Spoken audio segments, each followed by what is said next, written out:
I think everybody's present, so we can start the MTA Bus Operations Committee just a few minutes early. Is that okay with everyone? Fine. We got everybody, yes. All right. Are there any public speakers? Celeste?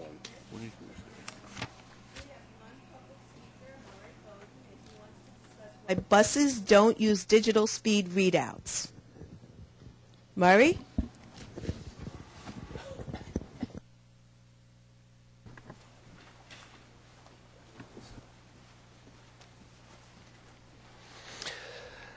I'm not supposed to be here today. I'm supposed to be hiking in the Swiss Alps just south of St. Moritz.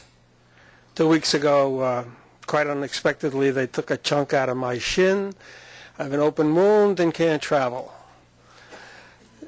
So quite reluctantly, I'm here today to aggravate you all. I got my life turned upside down.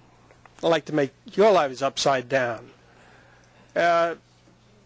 Jim Simpson, who used to be on this board, now Commissioner of Transportation of the state of New Jersey, and the chairman of New Jersey Transit, has been changing the rules at New Jersey Transit Board meetings so that if a public speaker asks a question, it generally gets answered right then and there. And the time limit combined to one is 5 minutes, but that has kind of been ignored. Of course, I recognize at MTA Board meetings it would not be possible to have a little dialogue. But I think it's quite appropriate at a meeting like this because I've watched the board members go on ad nauseum on points that don't belong here. So I think I'm entitled to at least part of the time and have my question answered because it is relevant and why on the dashboard of all of the buses you're buying, the only thing the driver needs really is the speed of the bus. How far the bus went since it was bought, it's irrelevant. The oil pressure, irrelevant. Oil coolant temperature, irrelevant. And so I would raise the issue again.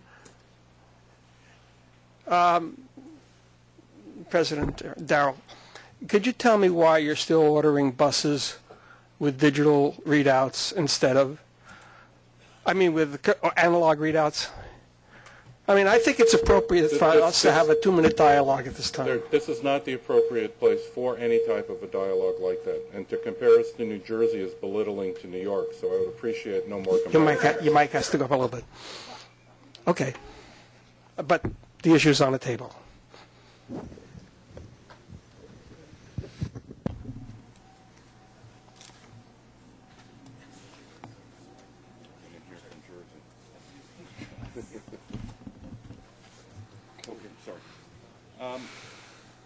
I'll entertain a motion to approve the minutes from the motion. Yes, Mike. Sorry about that. Sorry. I'd like to entertain a motion to approve the minutes from the March 26th MTA Bus Operations Committee meeting. So moved. Okay. Second. All in favor? Aye. Motion carries. Are there any changes to the committee's work plan? No changes. No changes. Okay. Now I introduce the president of New York City Bus, Darrell Irick. Darrell? Good morning, everyone. We'll start this meeting off by giving the operations report. Mr. Kibbleham, would you start that, please? Yes, thank you. The performance highlights for the month of February 2012 and the past 12 months are on pages 11 and 12 of the committee book. For the month of February, combined bus MDBF was 4,861 miles, up 46% compared to February 2011 levels. These results reflect the positive benefits of the aggressive maintenance effort that was started in late 2011 to identify and repair defects before they are likely to fail in service, thereby reducing the number of road calls. This extra maintenance work was completed in the beginning of March. The milder weather we experienced through the winter of 2012 compared to 2011 also contributed to the improvement. AM and PM pullouts, as well as completed trips, were 98.9, 99.4, and 98.5% respectively for the month of February. Overall, the 12-month period, MDBF was 3,505 miles, virtually unchanged when compared to the prior period. AM and PM pullouts, as well as completed trips, were 98.7, 99.2, and 98.1% respectively. Pullout statistics are virtually the same as the prior 12-month period, and trips completed improved by 0.3%. That completes the operations report. Are there any questions? Yes, thank you. On MDBF or even pullouts or MDBSI, are there any? Do we have any goals? Do we set any goals for those? And Yes, we do. Where are they, and are we meeting them? We are meeting them. In fact, we're exceeding them this year. Mm-hmm. I'm speaking specifically to MDBF. Okay. But we normally don't report them. We do a year-over-year comparison for the board, not against our goals, but we go through a pretty rigorous process of creating goals that are aggressive, that we strive for. Right. At the corporate governance meeting, we cover these issues as to what the goals are for each one of the agencies. It was distributed last month. Yeah, last month I saw that. I just didn't see goals for, and actually this month there's another report on Long Island Bus, but it just states provide on-time and reliable service. It doesn't actually state a specific. If somebody just, I'll look at We could provide that for you, okay? Thanks. No problem. Okay, if there are no other questions, I'd like to introduce Steve Vidal for the safety report. Good morning. Our comments on January's customer and employee safety performance are found on page 13 of your book. The 12-month rate for combined bus collisions per million miles traveled across the two bus units is 6.3% lower than it was in the prior 12-month period, and collision injuries are down 10.3% in the right direction. We are confident that the positive performance we have been seeing in bus collisions will continue. However, we will continue to closely monitor the circumstances surrounding claims involving collision injuries. In January of this year, compared to January 2011, there was an increase in customer accidents of 1.3% and customer accident injuries basically being flat. For both indicators, this is a significant improvement over the performance of the prior month when comparing December 2011 to December 2010. While the 12-month average for both remains an area of concern, we anticipate benefiting from the corrective measures being put into place and noted at last month's safety presentation, such as our customer awareness campaign and new equipment training. Finally, the 12-month average rate for employee on-duty lost time accidents is 1.2% lower in the right direction on a regional basis and also trended in the right direction for this month. This concludes our monthly safety report. Are there any questions? If not, I'd like to introduce Tom Charles for a paratransit report. Thank you, Steve. Good morning. The paratransit report is on page 15. For the month of February 2012, Accessoride paratransit ridership was up 14.6% compared to February 2011 levels. 12-month ridership levels were up by 2.3% in Accessoride. Over the 12-month period ending February 2012, there was a 2.5% decrease in the monthly average of Accessoride requests for service. The favorable no-show trend continued in the month of February as Accessoride passenger no-shows declined by 45.2%. This completes the paratransit report. If there are no questions, I'd like to turn this over to Tom Del Sobo, who will present the financial and procurement reports. Good morning. The February fixed route report that reflects actual ridership trends between comparable periods is on page 14 of your book. For the month of February 2012, average weekday ridership increased 3.6% when compared to February 2011. MTA bus average weekday ridership rose by 5% in February 2012, and New York City Transit bus increased by 3.3% for the same period. Average weekend ridership in February was down 0.2% slightly at New York City Transit, but increased by 4.7% at MTA bus, resulting in an overall weekend improvement of 0.5%. Express bus ridership on weekdays increased by 5% in February at New York City Transit and 1.6% at MTA bus. Now, these increases are primarily a result of the much milder weather that we experienced in February of this year compared to 2011, and since bus ridership tends to be more sensitive to weather than subway ridership. The trend in bus ridership has been improving since November 2011, and our monthly decreases are much smaller than we experienced in the first part of 2011. An early look at preliminary ridership data for March 2012 indicates increased ridership levels compared to March 11. Average weekday ridership for MTA bus rose to just shy of 420,000 or 3.3% improvement over last year, while New York City Transit ridership was up 0.2%, or 2.28 million riders daily. I will now move on to the revenue and expense budget report that's on page 16 of your book. Year-to-date farebox revenues through 2012 for fixed-route bus services was lower than budget in New York City Transit by 0.5%, but better than budget in MTA Bus by 2.1%. Overall, fixed-route farebox revenues are very slightly lower than budget through February 2012, less than $100,000. Farebox revenue levels are slightly lower proportionally than ridership performance gains due to the higher pass usage, which reduces the average value of fares collected slightly. On the expense side, bus operations February 2012 year-to-date non-reimbursable expenses reflect an overall favorable variance of 1.9%, or $8.7 million. MTA Bus was over budget by 4.3%, or $3.7 million, while New York City Transit Bus was below budget by $12.4 million, or 3.4%.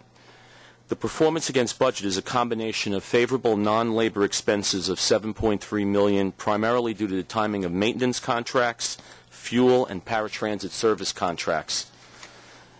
On the labor side, there were favorable labor expenses of 1.4 overall, resulting from the timing of fringe benefit expenses of $2.9 million, offset by unfavorable salary and wage expenses of $1.5 million due to overtime, primarily for the bus maintenance program. That completes the finance and ridership reports. If there are any questions, we'll take them. Okay, I'll move on to procurements. This month there are 2 procurements for bus operations representing a total expenditure of $27.9 million, beginning on page 36 of the book. There is 1 competitive procurement, and the other item is a ratification. I'd like to highlight the competitive procurement related to the staffing and operation of the paratransit call center. The staff summary for this item is on page 41. This modification will extend the current contract for up to 6 additional months from June 1, 2012 through November 30th, 2012.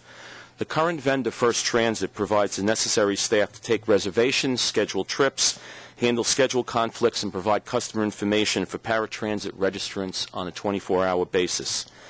The extension is necessary to permit sufficient time to solicit and review proposals for a replacement contract in conjunction with a cost reduction initiative to potentially relocate the paratransit call center to an off-site location from its current Long Island City location. The RFP process is nearing the negotiation stage. We're prepared to answer any questions regarding either of the 2 procurements in the agenda.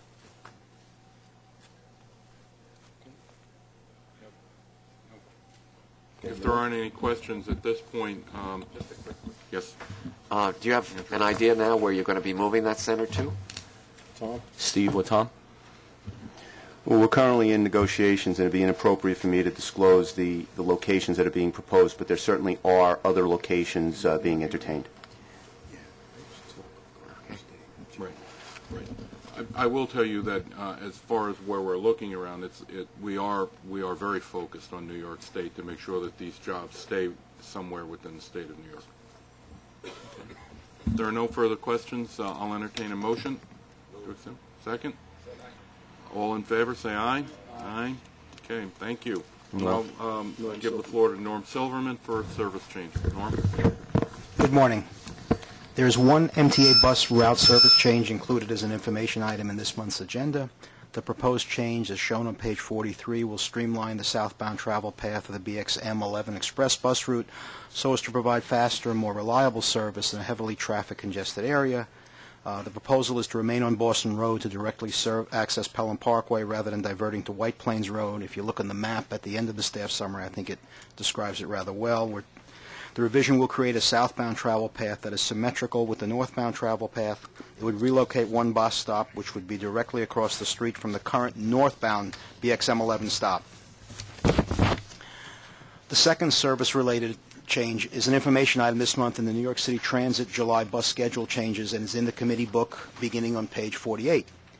The plan changes encompass 21 bus schedule changes on 17 routes for implementation in July 2012. 15 of the 21 schedule changes contain reductions in service frequencies to more closely align service with customer demand, to meet MTA loading guidelines for bus operation, and to concurrently improve reliability through running time modifications where needed. The remaining 6 of the 21 schedule changes contain increases in service frequency and/or include modifications in running time to meet established bus loading guidelines and also improve reliability.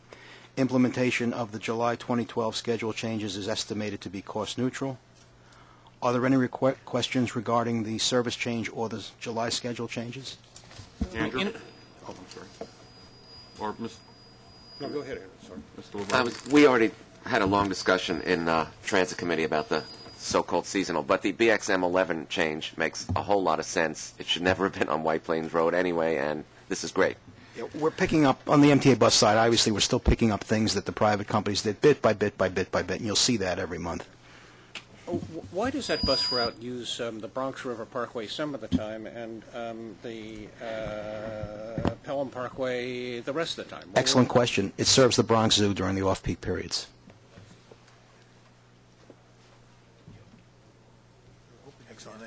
And the Botanical Garden. Any other questions? Okay. Okay.